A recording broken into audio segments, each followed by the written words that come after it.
I went to the local Pride picnic for my first time. I wanted to see what it was all about, what it was like, and I gotta say it was quite fun. They had they had quite a bit of activities, to engage participation and stuff. So you had your softball tournament, and then each team got to then participate in a potluck lunch contest, a music contest, an outfits contest, what team was best dressed. And so it was, they had many other things other than that, but them few things were the big draws of the day. And I don't know if this will come as a surprise, but the ladies softball team absolutely dominated in the softball tournament itself, but in their potluck, they in all other categories, their potluck lunch, they did not do a very good job because I don't think many of them cook very much. I think they always eat out a lot. Their music and their outfits were just kind of blah. The men's team was the complete opposite. The men's team, like every year, apparently, just got murdered in the softball tournament. And so some people are like, they lose every year. It's almost like they just are really good at sucking. But their food, their music, and their outfits, they won first place in all of them things. And, to quote some of the other people, they were absolutely fabulous. Well, guys, thanks for joining me on this mad rush of finish planting, tillage work kind of deal.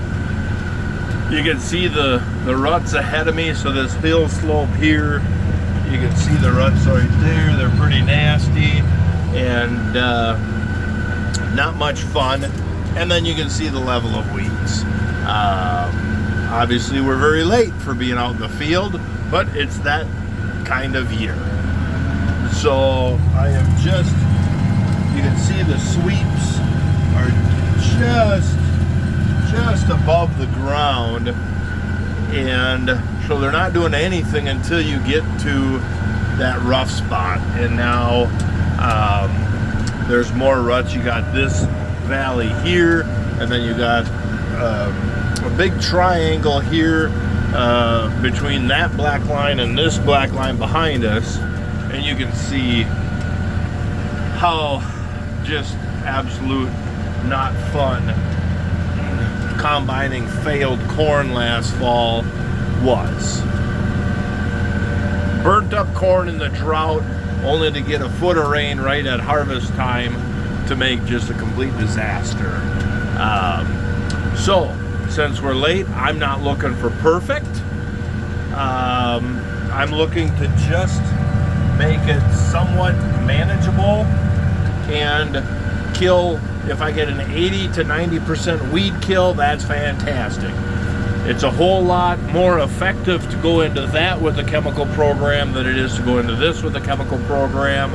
And it's a whole lot better seed bed to go into that versus that. That's a little ridiculous. If it was just one little spot, of like, oh yeah, there's them 2 passes, I made some ruts, and then there was that one little corner that's got some weeds in it. Like, I could live with that. But this field took a real beating last year, and so we're gonna try to, like I said, not make it perfect, just make it manageable. We don't have time to sit out here and hit this thing with the finisher several times to make it just absolute pretty. That ship sailed like literally a month ago. So at this point, let's put some lipstick on a pig and get it entered into the pageant.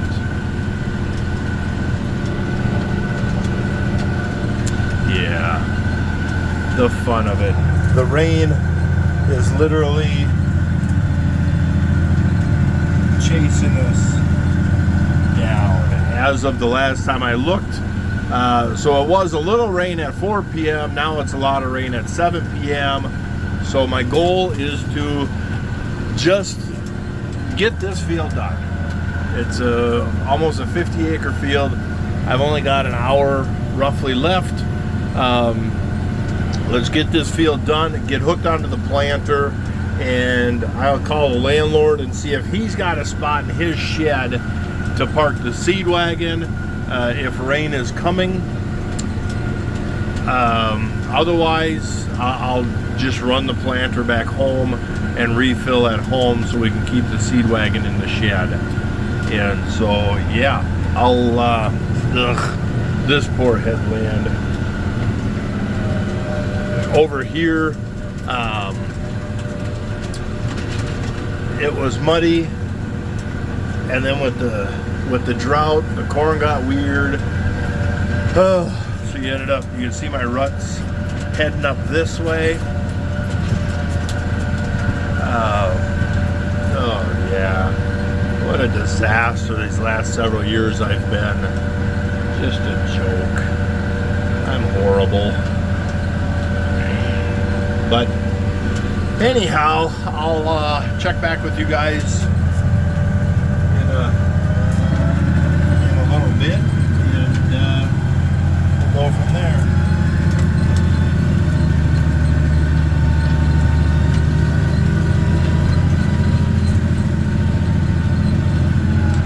Slow down. It's getting dark on every direction of us.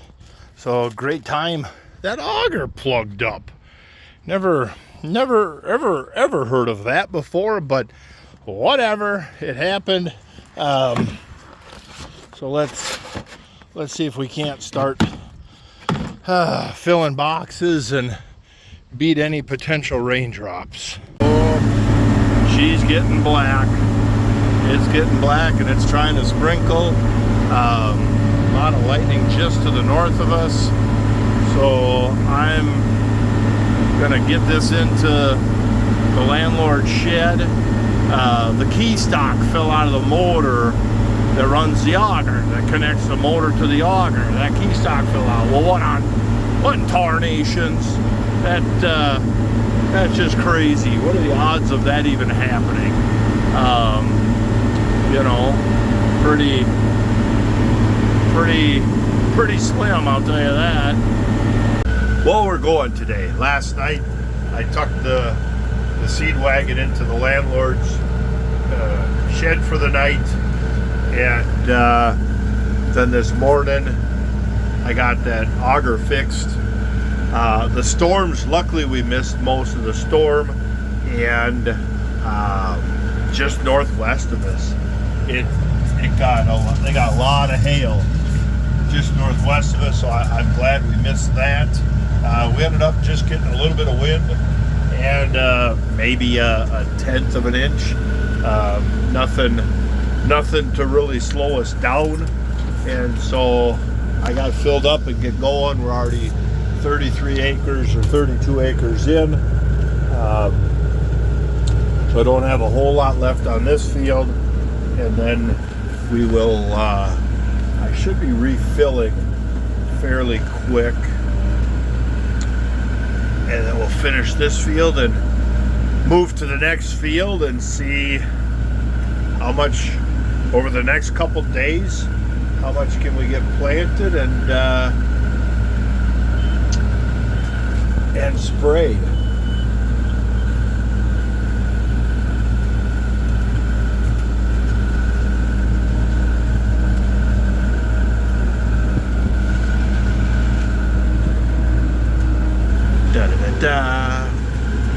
Yeah. I don't know. Still got to be optimistic of the year that even though it's late planted mud and the crop's a dud, but is the old saying. But can we can we manage these beans to give us a good yield, even though they're kind of late? We're going to do the best we can.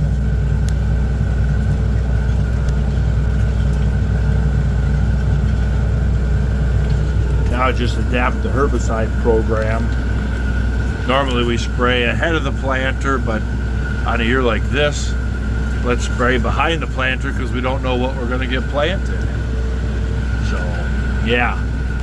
It's a white cockle quack grass weed mess, but it is becoming very nice soil, and them seeds are in there, and it if I can burn them weeds back. Well, here we are as a Mad Dash. I rotary harrowed this or mulch mastered it, and turned out pretty clean. The weeds were absolutely nasty. There is a 100-acre piece. There was not a chance in the wild world of sports of getting the mulch master into that field. It's wet, and if I would have tried to do anything, it would have just been a disaster.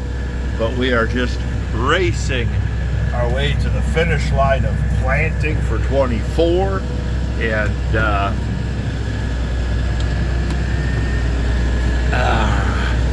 then the next rains come, so now we got to get caught up on spraying.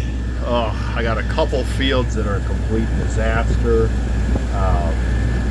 Get caught up on spraying. The co-op, the mill, was nice enough to help me out and spread fertilizer for me, so I really appreciate that.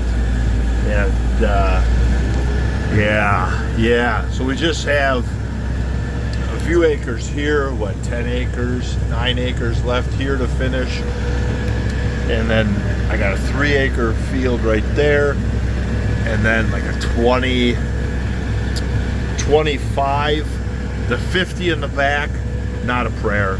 It's way too wet. This 25 plantable is probably almost a 30-acre perimeter, so there's going to be lots of spots leaving there.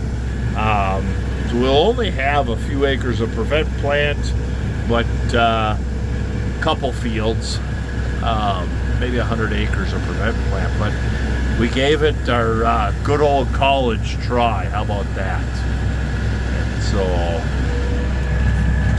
the joys. If you ever want to hear God laugh, tell him your plans.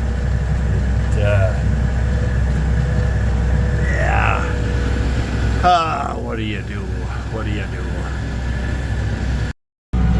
Here we go, and trying to clean up this field.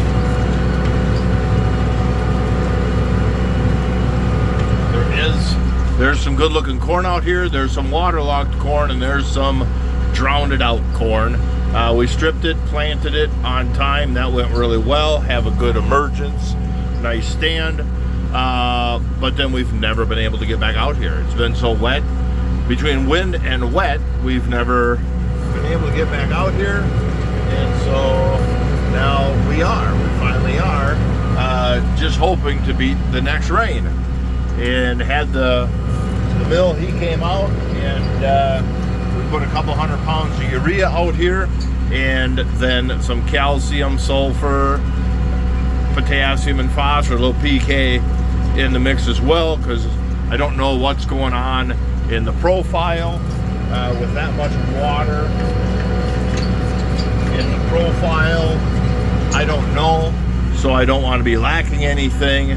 So let's put it out here, and that will give us a shot in the arm, a kick in the butt. So when this when this weeds get burnt down, in a month, that corn, or several weeks, that corn will be big and beautiful, and then we can assess the year and see if there's how much more nitrogen we're going to need. Do we need any more P and K? All that kind of stuff. The next 10 days looks really, really wet. So I don't know what are we even going to be able to do for foliar feeding or anything. I don't even know. I don't even know. But it is what it is. It's what we got to deal with. And yeah, so there we go.